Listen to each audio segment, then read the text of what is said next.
Hi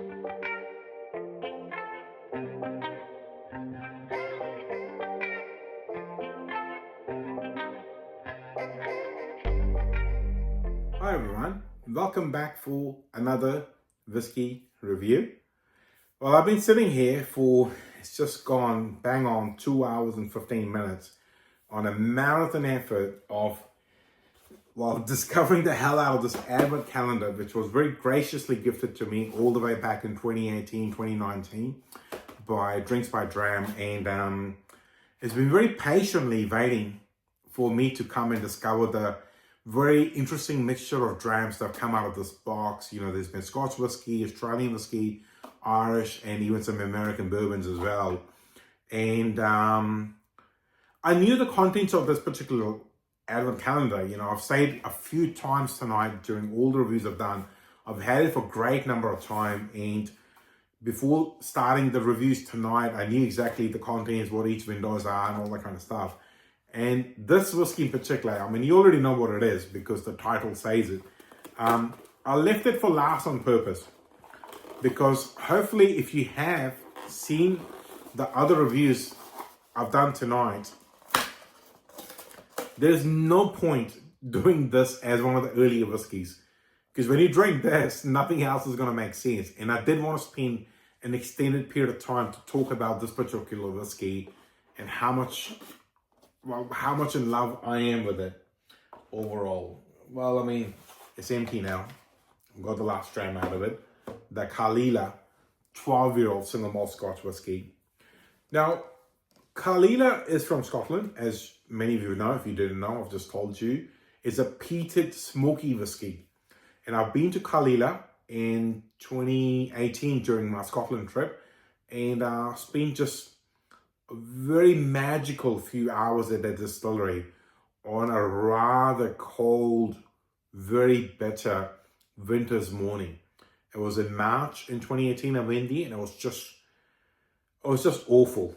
You know, very cold, very unpleasant. And went in there, did the tour, and I had booked the basic tour, but then I had also, with my own money, picked a further tour of doing some cask sampling with a lovely gentleman named Nigel, whose name I cannot remember right now, but he is from Islay, where the whiskey is made.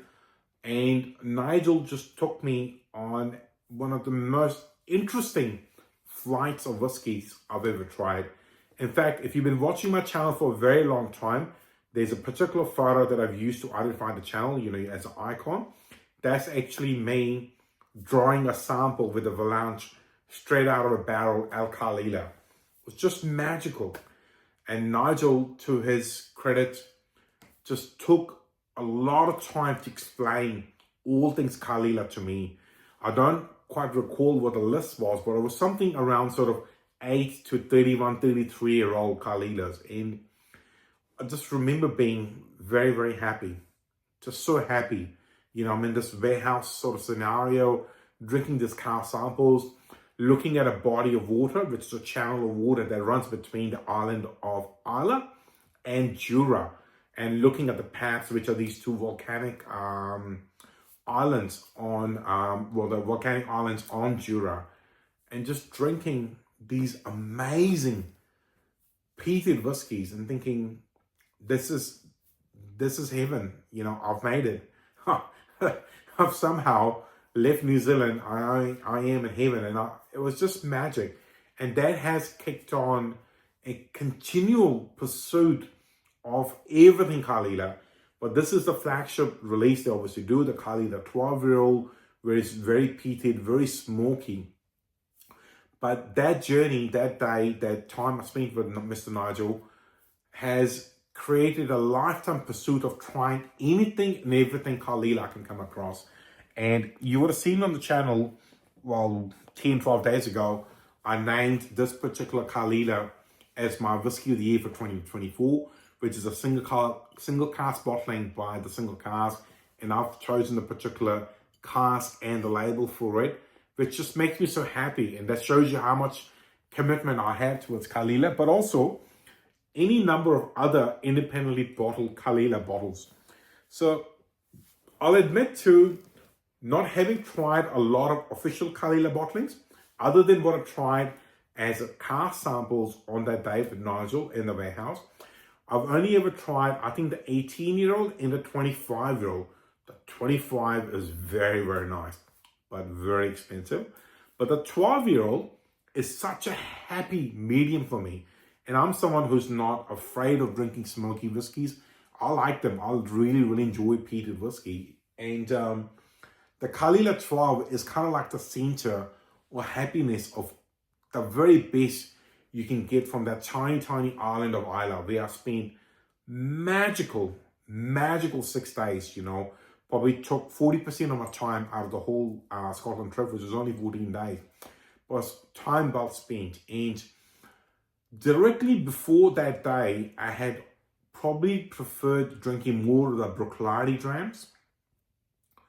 But being to Caol Ila, spending the time with Nigel, having tried those cask samples, and then luckily getting to try an endless supply of independently bottled Caol Ilas, is just cemented as Caol Ila in my head as probably my most favorite Islay distillery, which is a big statement to make because I quite like Laphroaig's, I like Beaumont's as well, and I've been drinking a lot of Kilchoman as well, but it is actually Caol Ila that I've drunk the most of continually, and I've had the pleasure of getting to pick a barrel myself and getting it labeled and bottled for the New Zealand market.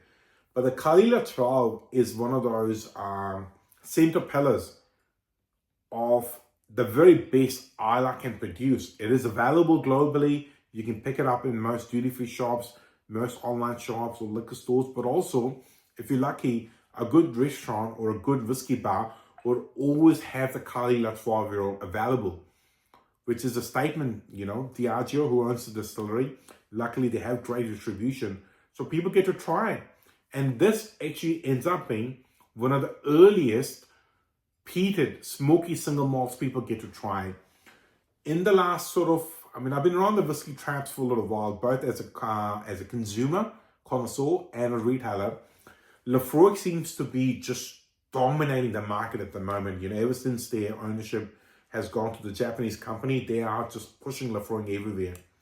And you get interesting comments from people who don't like peated smoky whiskey about Laphroaig. But I always say to them, look, if you're not into peated smoky whiskies, and if you don't like your peated smoky whiskies, do try Caol Ila once. I think you'll find a happy medium of that robustness, that harshness, that peatiness, but there's a very, very sweet core to the Caol Ila drams, even though they are peated. And if you're lucky and your palate is trained enough, you'll find a citrus on the nose and the palate. Right, let's try this whiskey. It's just exciting, you know. The whole 8-9 minutes I've been talking, the smokiness has been coming to me from the glass, you know. Hasn't been too far from my face, you know. It's been about a feet away, but that gentle peatiness has been coming to nose. But let's do it properly now. Just magic. I mean, this is magic. If anything, the one thing hopefully you learn from this video, and if you have never tried Caol Ila, or you have tried Laphroaig and hated it, you need to try this, right? There's no medicinal character. There's no crazy smoke on the nose. The peaty notes are there with a very gentle smoke. So good. Really, really good. With just a bit of honey sweetness. Really good. This is bringing back just amazing, you know. As I've been talking, it's gone 2 hours and 25 minutes, me sitting in this chair, recording reviews about 12 different whiskies. And there's a particular reason why I left this to last, because I wanted to reminisce, you know, and I had reminisced a bit over the last 2 trams I recorded reviews of, being the Glenfiddich 15 and the Teeling Small Batch. And hopefully you'll watch those reviews, but there's just something magical about this.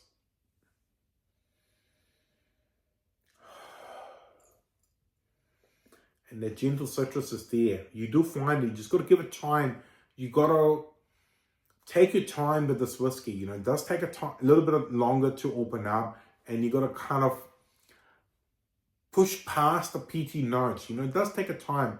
And here's a top tip for you. You know, I don't talk a lot about it on the channel. I do during my tastings, you know, trying to educate people how to nose and sip their whiskey a bit better. But if you are someone who doesn't like smoky whiskeys, don't just throw your nose into the glass, because all you're going to get is a smoke bomb and alcohol vapors. Right? It's not going to work. It's just not going to make you happy. So you just take your time and just hold it an inch or two away, and hopefully using a Dinralati glass or Glencairn glass, which does help with nosing. Just hold it so an inch or two away from your nose, and you will get some of the sweeter, that citrusy notes on the nose. Oh, just really, really good. All right, let's try it and see what's it like on the palate.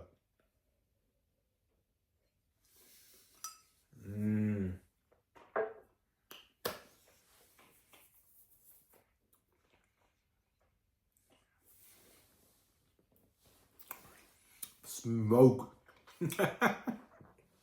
Really good.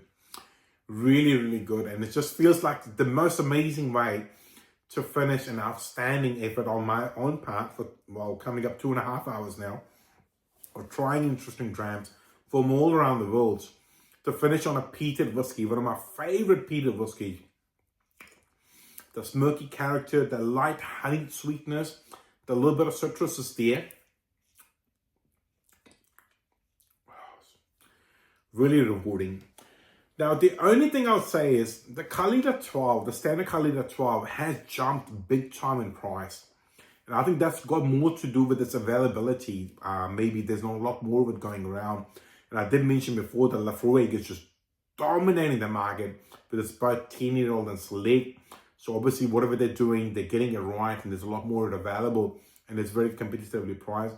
So I believe Caol Ila 12 sits around that $130, $140 mark now, which is a lot of money, but 100% worth trying once. And once you acquire the bottle, you can start going down the rabbit hole of Caol Ila's bottle by independent bottlers. It is an amazing journey you can go down, because unlike the standard Caol Ila, which doesn't really see too much change, you know, they do the distiller's edition, which they have the standard Caol Ila further aged in a sweeter cask, and then the 25-year-old has more sherry content, all that kind of stuff. But as a core expression, you don't really see too much variation. But there's a beautiful rabbit hole of independently bottled Caol Ilas, which there's many available. Signatory to them, the single cask to them, sometimes just as an ex-bourbon cask, but in this case, it was further aged. So this was a 13-year-old, which was further aged in a Pedro Jimenez sherry cask to bring a lot more flavor out of it. And so it's a smoky whiskey gone into a sweeter sherry cask. But the standard Caol Ila 12 is definitely one of the single malt Scotch whiskies you want to try once. And hopefully you'll enjoy it and it will become part of your normal rotation. But here's a tip, I'm really reminding you, it doesn't need to be part of your rotation. You know, the 135, 140 is a lot. Save some of the money and start exploring some of the independently bottled, you know. I mean, Gordon MacPhail, they've done amazing stuff. In fact, I do have a bottle of it there. I haven't opened for a while. I have opened a previous version of it, which is further aged in a very interesting red wine cask. But hopefully one day I'll get to review it. Just amazing. I hope you watched all 12 reviews, you know, which started with the Tullamore Dew, the most disappointing whiskey I've ever probably reviewed on this channel, and a couple of others as well, which just kind of had a mess, but they might be nice for you. You know, you might be someone who likes Tullamore Dew. I like Teeling, so maybe there's a difference there. But it's just been a most amazing journey, and I do hope you watch all 12 reviews, especially of all the whiskeys that have come out of this particular box, which have been patiently waiting, you know. And this is, I know the video is getting a bit long, but I do want to comment on that. You know, this is why I like whiskey. You know, we're living in a world, and I'm sitting here talking into a smartphone, and there's any number of technological advances, but whiskey is just so romantic. You know, the Glenfiddich 15, which I've been trying and really enjoying with my dad, and he's the one who introduced me to it. The Caol Ila 12, something I discovered on my own, and with my own money, ended up in Scotland, went to Islay, spent that magical time at Caol Ila Distillery. Whiskey is something that just, I don't know, just parks deep memories in your brain. And it often ends up being with who you were with. You know, I've mentioned Nigel so many times, you know, I'd love to meet that gentleman again. For all I'm worth, I can't remember his last name, you know, but what a gentleman, you know. He just gave me the most wonderful whiskey tour of my life. And obviously the cask samples we tried, and just really good. So what I'm trying to say is, you know, whiskey is something, it's a lot more than the spirit and alcohol it contains. It is a spiritual journey of sorts, you know. I don't want to sound too philosophical, but it really is. And I hope you feel it as well, and you have amazing memories or bonds or friendships you formed over a shared whiskey, and will continue to do so. Well, that's all I've got to say, and I've sort of said a whole lot in this particular review. I hope you're liking the content, and if you are, please like, share, subscribe. Otherwise, I promise to see you again with more whiskey reviews in 2025. See you later. Bye-bye.